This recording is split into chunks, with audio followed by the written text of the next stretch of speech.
Let's get ready to rumble!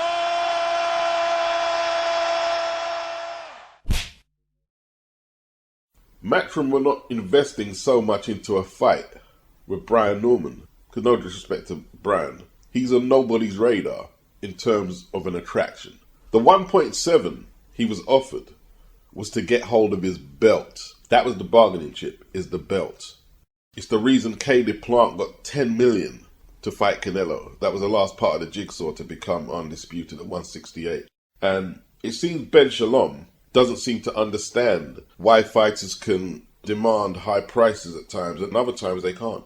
When Eubank's potential fight with Canelo fell through, Ben Shalom said they looked at the Billy Joe Saunders numbers that he got for fighting Canelo and they decided they'll come back to this fight on a later date, meaning they believe they should get parity to what Billy Joe Saunders was getting paid to fight Canelo. Once again, Billy Joe Saunders had the WBO 168-pound title as a bargaining chip. It was a fight Canelo needed to reach his goal to be undisputed. So he got £6 million, let's say $8 million for that fight. So that's probably the number Chris Eubank thought he should get. But what does he offer Canelo? As a voluntary. If they offered him $2-3 million as a voluntary who has done nothing in terms of recent form, that's more than reasonable. More than reasonable. He's very generous. That fight comes along once in a blue. That Canelo fight. And if you gamble on yourself, not like how Wilder talks about gambling on yourself or how Ishe Smith referred to Brian Norman was gambling on yourself. Take the $3 million and you beat Canelo. And how much will your next purse be? £6 million, Probably more.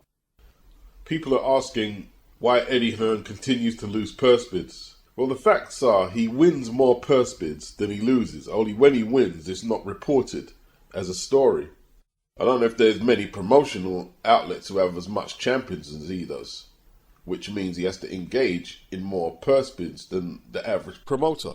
So there are going to be losses here and there. But this is not a purse bid they wanted to overpay for.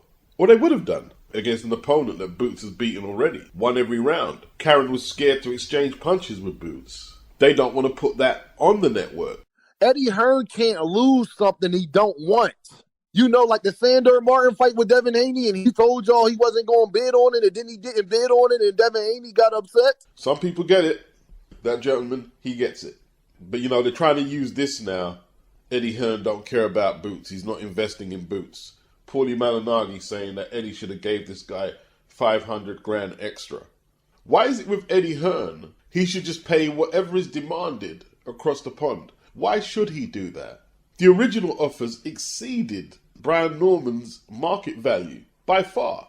No, the mistake Eddie made was that he didn't put up 500,000, take it or leave it, and walk away once it's rejected.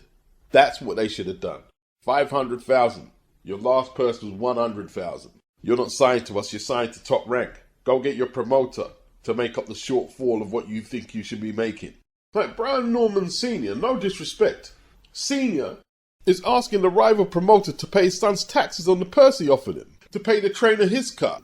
The entitlement that Top Rank are taking off the top. These are expenses that he had to pay when he fought Centillion.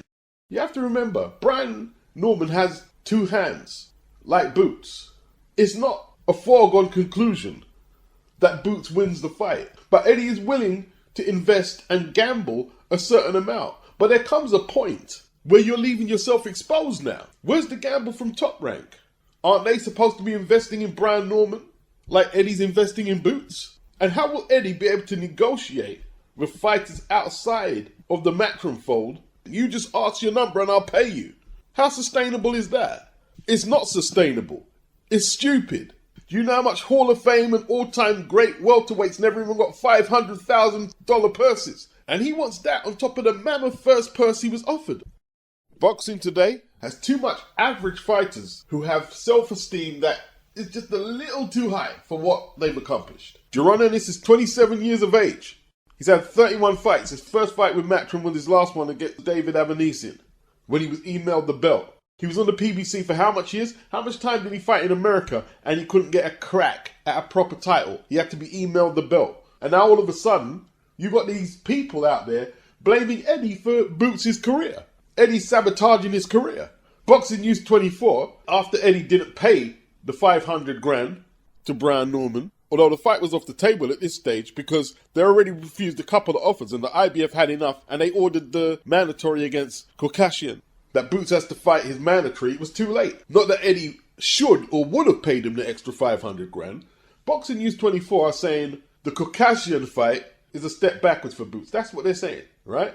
And then when the purse bid is won by Caucasian's side, they're saying that Eddie's letting Boots down. Eddie's letting Boots down in a purse bid for a fight that you yourself said was a step backwards. So you're just contradicting yourself every second. And Eddie's first fight with Boots, he done 15,000 in Philly. He couldn't even get a homecoming fight on the PBC. But let me tell you how dumbed down it is across there. You know what they're going to reply in the comment section?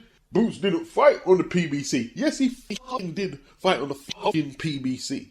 Whether he had a slave contract with Al Heyman or not, he fought on PBC cards. Shut the fuck up. I mean, Mr. Magoo can see the logo in the corner of the screen. PBC. And that's Boots fighting. His dad messed up the Crawford fight. Could have fought Crawford on Black Prime, but he came out and said he was loyal to Stefan Espinoza. And then they accuse Eddie of messing up Buba Andrade's career. What has Andrade done before he was signed to Eddie and after? The Charlo fight. Why do you think that fight hasn't happened? All I can do is control myself and what I can lay on the table for what I can do being here with the Zone and doing the deals with Matchroom. Now, yeah, could I have went with Showtime? But at the end of the day, making that fight to go over there and sign with Showtime for maybe a multi-fight deal just for one person didn't really make sense when that person, Charlo Brothers, however they got their promotional company, they can come here for one fight. He could have fought Charlo before he went to Matchroom. Whether that would have meant the PBC wanted to retain him for further fights, he made his decision. Then he ducked Johnny Beck at 160, threw his WBO belt in the bin. Then he screwed up the Zach Parker fight. And he made offers to Triple G for him to fight him. The only reason Triple G signed to the Zone was to get the Canelo fight. And he put offers out there for him. Canelo and Triple G didn't want to fight Andrade. And that's that. The other week, they was expecting Turki Al-Sheikh to wave the magic wand over their defected boxing scene and fix everything. That's not Turki's job. Turki's job is to deliver the biggest fights to the world of boxing. The promoters and the media in America, you're supposed to make it easy for someone bringing the investment. Instead, they talk shit, demanding 2 Ferraris and blaming him for all what's wrong in boxing or Eddie Hearn. Fuck him.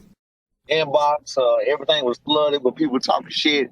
All because we said we would fight him. Like, motherfucker, we doing your fighter. If that's your fighter, we doing him a favor. What the fuck is wrong with y'all? You know what I mean? I don't understand that. We doing him a favor by getting him out of the Karen fight. I mean, to frame what he said to Coach Malachi, big up Coach Malachi, Brian Norman Sr., he's saying he's doing a favor. He's not doing no one a favor to get out of a fight. Keep it simple. You're negotiating a unification at 147, and you fumbled the bag. And you know the boxing debate is unwinnable against me. It's just unwinnable. Nobody can win. Nobody. Give him guts. I told you I wasn't going away. You've got to be able to look at a few sides of a debate if you want to be considered an articulate debater.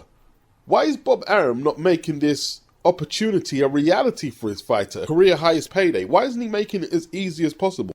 Why are his promoters just sitting back, watching this opportunity just float away from Brian while he takes on Cuevas for probably the same amount of money he got for Centillion? Cuevas is less of a name than Centillion. Boxing. Beats and rhymes. Boxing. Beats and rhymes. On Twitter, I said, Boots has no business fighting Karen again. It's obvious why Matchroom didn't bid more if you have even half a brain. And then by chance, I ran into someone on Twitter called Little Half Brain. And he said, so why did Matchroom bid at all? Maybe I only have half a brain. But this makes no sense. Could it be they simply got outbid? I reply with a couple of typos. They weren't going to bid big money for a fight that neither Matchroom or Boots wanted. They were obliged to bid, with Boots being IBF champion.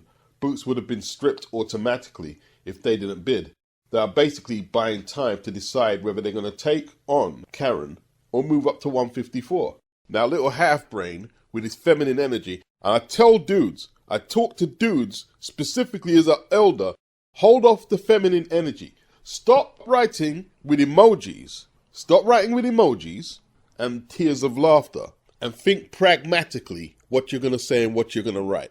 This guy replies, Eddie isn't obliged to bid on any fight, nor is any promoter. A fighter cannot be stripped of his belt if a promoter doesn't participate in a purse bid. Stop making up lies. The dumbass excuse you're creating for this total failure of a situation is fucking insane. Then he was telling me to pull up evidence that the IBF will strip you if you don't participate in any purse bid. And he was still using the emojis, running his mouth. I reply, the person who has the burden of bringing the evidence and the proof is you. You're challenging me. Where's your proof that you won't get stripped? Then he started using more obscenities and cursing, and by this time, he's acting like Brian Norman Sr. and a lot of the fans covering the story. He's acting like them. So I did what I had to do, and I came back, and I said, right. Because although I didn't know the exact quote from the IBF, I know that the promoter has to sign up with the sanctioning body for his fighter to fight for the belt. And there's a contract between the sanctioning body and the promoter or the fighter. It could be both or just the promoter, I don't know. And within that contract, you have to adhere by certain rules. Or there's consequences. Whether it's a British title, IBF title, if you fail to participate in the purse bid, you will not be eligible to fight for the belt for a period of time. Didn't something similar happen to Fraser Clark when Benchellum pulled him out on the day of the purse bid with Fabio Wardley? So it says it here, should either contestant, and that's champion and challenger, should either contestant decline to participate in the purse offer, the next available contender, according to the IBF ratings, will be offered the right to contract for the championship contest. See purse bid procedure, Rule 10. This is Rule 17. Oh, the emojis and obscenities stopped immediately, and he unfollowed me. If you have the opportunity, why not take a chance on yourself? Why not bet on yourself? And I have a smart team that educate me and guide me through, no matter what people say, about certain people. I have a wonderful team, man. Me and Shell and Jay, and when we brought Al on, that made my team strong. So who I'm with now is who I'm going to end with. That's who he's going to end with. Well, his last fight was with who? Eddie Hearn just another white man milking a black man. That's all it is. Eddie Hearn. What does betting on yourself mean exactly when you're turning down career highest opportunities? Ishe Smith talking about Brian Norman was betting on himself. I asked to ask Ishe, what does that even mean? And of course he didn't reply. They're saying that Eddie is ruining Shakur's career by getting in fights with Joe Cordina. The last time he fought was on a top rank card against a fighter coming off a loss. And they've been established in America before I was born, top rank. Lomachenko don't want to fight him. Kambosos don't want to fight him.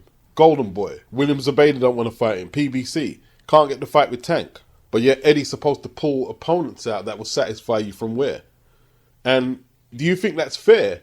That a fighter can't get people in the ring and then you're accusing them of not fighting nobody? If you believe that's fair, it's either you don't have much sense or you're upholding some type of agenda. It's got to be one of the two. But when Shakur's asking for the Lomachenko fight and Bob is putting no pressure on Lomachenko, no one out there is saying that Bob is ruining Shakur's career. But Eddie Hearn is ruining his career. Then you've got Chris Idiot Smith. I don't think he's good as the hype at the moment. Talking about Jaya Pataya. The only name on his record is Maris Bradis. A very good name, but what Bradis was it? This is coming from a fighter who has done nothing at all to try and make a fight with Jaya Pataya, who's called him out several times.